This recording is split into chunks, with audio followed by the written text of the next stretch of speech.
భారతదేశం మనము ఎంత పెద్ద ఆర్థిక వనరుగా ఎదిగినా, అది పెద్ద ఆర్థిక వ్యవస్థగా పెరిగినా సరే, భారతదేశంలో ఉన్న సామాన్యులు మధ్యతరగతి అంటే అది అందులో ముఖ్యంగా లోవర్ మిడిల్ క్లాస్ వాళ్ళందరూ ఏంటంటే భారతదేశంలో ఫినాన్స్ డిపార్ట్మెంటు, ఫినాన్స్ కమిషన్స్ తీసుకునే ప్రతి నిర్ణయంతోనూ దానిపైన చాలా ఆధారపడి ఉంటారు. అందులో ముఖ్యంగా జీఎస్టీ వచ్చిన తర్వాత పే చేస్తున్న ట్యాక్సెస్కి సంబంధించి చాలా మందిలో చాలా రకాల అనుమానాలు, అభిప్రాయాలు, అసంతృప్తులు కూడా ఉన్నాయి. ఎందుకంటే జీఎస్టీ ఎందుకు మేము ఇంత పే చేస్తున్నాం అన్నది ఎవరికి అర్థం కాని పరిస్థితుల్లో ఏదైతే ఇటీవల కాలంలో తీసుకున్న జీఎస్టీ పైన ఏదైతే నిర్ణయాలు ఉన్నాయో ఆ నిర్ణయాలు అన్నది ఒక పాజిటివ్ దృక్పథాన్ని అయితే తీసుకొచ్చినట్టుగా మనం చెప్పొచ్చు. ముఖ్యంగా చూస్తే మాత్రం సామాన్య పేద మధ్యతరగతి ప్రజలు ఎవరైతే ఉన్నారో వాళ్ళకి సంబంధించి వాళ్ళ లైఫ్ని ఇన్ఫ్లుయెన్స్ చేయగలిగేవి, లేకపోతే వాళ్ళ డే లైఫ్లో భాగస్వామిగా మారే చాలా అంశాలకు సంబంధించి జీఎస్టీ ధరలు తగ్గాయి. ఆ జీఎస్టీ ధరలు తగ్గడం ద్వారా వాళ్ళకి లాభం జరుగుతుంది అన్నదైతే ఇప్పుడు మనకు అర్థమవుతుంది. దానికి అనుగుణంగానే ఇవాళ మనం చూస్తున్నాము స్టాక్ మార్కెట్ అనేది దూసుకుపోతుంది. ఓవరాల్గా చూస్తే సామాన్య ప్రజలను అదే ఇన్ఫ్లుయెన్స్ చేయగలిగేవి ఏమున్నాయి అంటే, ఫర్ ఎగ్జాంపుల్ ఇప్పుడు టూత్ పేస్ట్లు, టూత్ పౌడర్లు, soaps, hair oils, sanitary napkins, తర్వాత ప్రెషర్ కుక్కర్సు, ఏవైతే వంటకి సంబంధించిన సామాన్లు ఉంటాయి అవి, సిమెంటు, మెడిసిను, చిన్న కార్లు, పాలు, మిల్లెట్స్, టెక్స్టైల్స్, తర్వాత ఇప్పుడు పాస్తా, చట్నీ లాంటివి కొన్ని ఉంటాయి కదా, ఇవి ఆహార పదార్థాలు, బైస్కిల్స్, ఇలాంటివన్నీ కూడా ఇప్పుడు తగ్గుతున్నాయి. అందులో షాంపూస్ దగ్గర నుంచి, వాషింగ్ పౌడర్స్ దగ్గర నుంచి, ప్లాస్టిక్ కంటైనర్స్, బ్రష్లు, cleaning items, baby diapers, stationery, spice mixes, instant noodles లాంటివి, కాఫీ లాంటివి, ప్యాకేజ్డ్ కేక్స్, బిస్కెట్స్ లాంటివి, వాటర్ బాటిల్స్, ఇలాంటివన్నీ కూడా ఇప్పుడు ఆ రేటు తగ్గుతూ వస్తుంది. సో ఈ రేటు తగ్గుతుంది అనే ఒక సంతోషకరమైన వార్త నిజంగానే. ఎందుకంటే 18% నేను జీఎస్టీ ఎందుకు కడుతున్నానో వాళ్ళకి అర్థం కావట్లేదు. ఆ జీఎస్టీ కట్టడం ద్వారా లేదా ఆ జీఎస్టీ కలెక్ట్ చేయడం ద్వారా ఏం జరుగుతుందన్నది చాలామందికి అర్థం అవ్వని విషయం. బట్ ఏంటంటే ఇప్పుడు తీసుకున్న నిర్ణయము ఇందులో లగ్జరీ ఐటమ్స్ మీద ఎక్కువగా వెళ్లకుండా దైనందిన జీవితంలో పేద తరగతి వాళ్ళకి, మధ్యతరగతి వాళ్ళకి ఎవరికైతే ఉన్నాయో వాళ్ళ లైఫ్లో ఎవ్రీ మంత్ పెట్టుకునే ఎక్స్పెన్సెస్ ఏమైనా అవి తగ్గడానికి అవకాశం కల్పించేలాగా తీసుకునే నిర్ణయం అన్నది ఖచ్చితంగా పాజిటివ్గానే మనం చూడాలి. బట్ అదే సందర్భంలో ఇప్పుడు తగ్గిన జీఎస్టీ, దానికి అనుగుణంగా జరుగుతున్న ధరల్లో మార్పు, దానివల్ల జరిగే లాభము అది సామాన్య ప్రజల దాకా వెళ్తుందా లేదా అన్నది ఒక పెద్ద ప్రశ్నగా మనకు కనిపిస్తుంది. ఎందుకు ఈ మాట మాట్లాడుతున్నానంటే, మనం చూసాము గతంలో బంగారం సంబంధించిన ఎక్సైజ్ డ్యూటీ కానివ్వండి, లేకపోతే దానికి సంబంధించిన ఈ సెస్లు ఏవైతే ఉన్నాయో వాటిలో తగ్గింపు వచ్చింది మనకి. ఆ తగ్గింపు వచ్చినప్పుడు అందరూ ఏమనుకున్నారంటే, అబ్బా జనాలకు చాలా మంచి జరుగుతుంది, ఆల్మోస్ట్ 12.5% నుంచి 6%కే తగ్గించారు, 6.5% అది తగ్గించారు, 2.5% ఉన్న సెస్ని 1% తగ్గించారు, అది 1.5%, ఆల్మోస్ట్ 8% అంతకు ముందు సామాన్య ప్రజలు పే చేసిన ఏదైతే ఎక్స్ట్రా అమౌంట్ ఉందో అది తగ్గింది, దానివల్ల ప్రజల లాభం జరిగింది అంటున్నారు. సో అది మేబీ ఫిబ్రవరి ఆ టైంలో అనుకుంటా. అది జరిగిన వెంటనే 26,000 ఉండేది 24,000 అయింది, అంటే ఒక 2,000 తగ్గింది. చాలా సంతోషపడ్డారు, బాగానే ఉంది. కానీ ఇవాళ రేట్ ఎంత?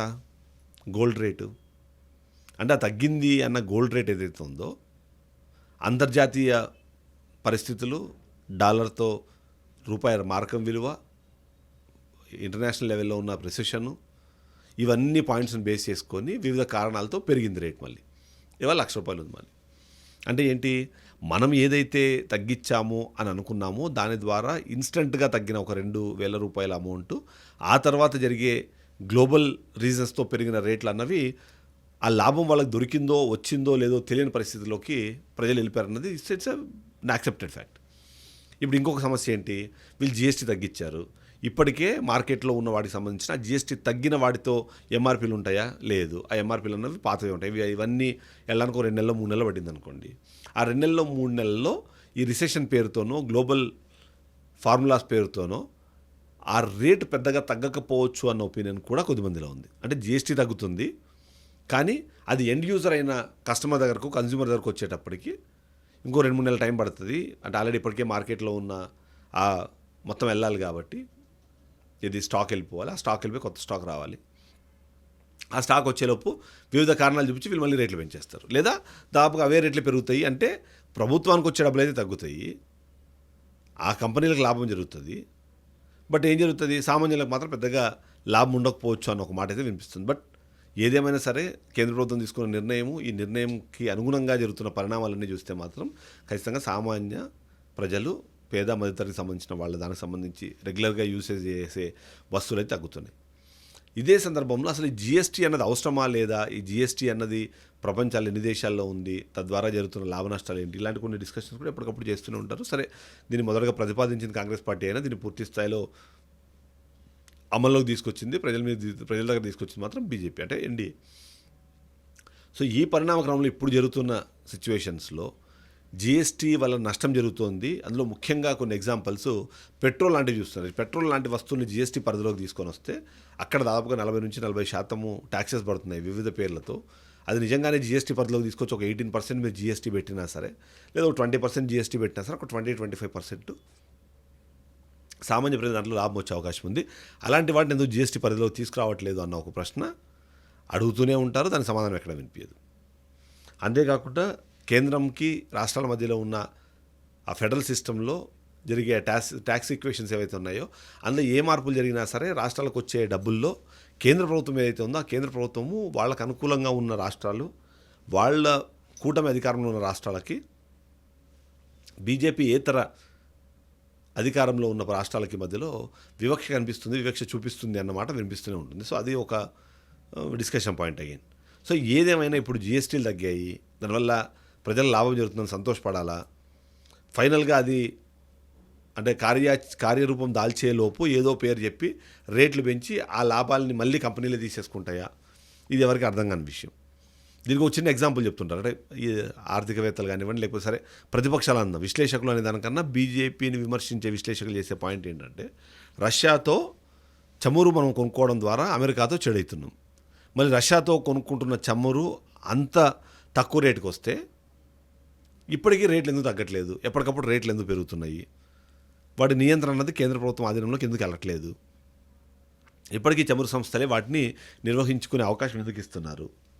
ఓవైపు సబ్సిడీలు ఇచ్చినా రాష్ట్రానికి సంబంధించిన ఆర్థిక వ్యవస్థని నష్టపరిచిందని చెప్పుకున్న కాంగ్రెస్ పార్టీ ఏమో ఆ రోజు సామాన్య ప్రజలకి అందుబాటులోనే ఆ పెట్రోల్ డీజిల్ రేట్లు ఉంచేది. ఇప్పుడేమో పరిస్థితి మారిపోయింది. ఆ పెట్రోల్ డీజిల్ రేట్లు అన్నవి అంటే ఏది అమెరికా లాంటి అగ్రరాజ్యంతో గొడవ పెట్టుకొని రష్యాతో మనం చమురు ఇంపోర్ట్ చేసుకున్న తర్వాత కూడా స్టిల్ ఇంకా సమస్య ఏంటి, మనకి పెట్రోల్ డీజిల్ రేట్లు అవే రేట్లకు దొరుకుతున్నాయి. సో అలాంటప్పుడు ఏంటి కేంద్ర ప్రభుత్వం తీసుకున్న నిర్ణయాలు, అంతర్జాతీయంగా జరుగుతున్న పరిణామాలు ఇవన్నీ నేపథ్యంలో సామాన్య ప్రజలకు దానివల్ల ఎలాంటి రిలీఫ్ ఉండదా, కేవలం అది ప్రభుత్వానికి లాభం చేకూర్చడానికో దానికి పనికొచ్చేదానికో ఉండే అంశాలేనా. పోని అలానే ఆ డబ్బులు తీసుకొచ్చి ఏమైనా మనం ఉన్న అప్పులు ఏమైనా తీర్చామంటే లేదు. అప్పులు ఎప్పటికప్పుడు లక్షల కోట్ల రూపాయలు ఎప్పటికప్పుడు అప్పులు పెరుగుతున్నాయి ఇప్పుడు. ఎందుకంటే మనకున్న దాని ప్రకారం ఆల్మోస్ట్ 140 లక్షల కోట్ల రూపాయలు ఇప్పటికే మనకి అప్పులు ఉన్నాయని మనకు తెలుస్తుంది. అంటే ఆ విధంగా చూస్తే అప్పులు పెరుగుతున్నాయి, సామాన్య ప్రజల దానివల్ల ఊరట లభించట్లేదు, సబ్సిడీలు దొరకట్లేదు, తక్కువ రేటుతో మనం ఆయిల్ కొనుక్కుంటున్నాం, ఇంకో కొన్ని దేశాలకు అమ్ముతున్నామని మాట్లాడుతున్నారు. ఈ నిర్ణయం ఎక్స్ట్రాడినరీ నిర్ణయము. కేంద్ర ప్రభుత్వం తీసుకున్న నిర్ణయాల వల్ల భారత ఆర్థిక వ్యవస్థ అన్నది ఒక్కొక్క మెట్టు ఎక్కుతుంది పైకి. బట్ సామాన్య ప్రజలు దానివల్ల ఏమన్నా జరుగుతుందా, లాభం జరుగుతుందా, జరగని పక్షంలో ఇలాంటి నిర్ణయాలు తీసుకోవడం వల్ల ఏంటి లాభం అని కొంతమంది మాట్లాడతారు. దానికి సమాధానం చెప్పాల్సిన బాధ్యత ఖచ్చితంగా బీజేపీకి ఉంటుంది.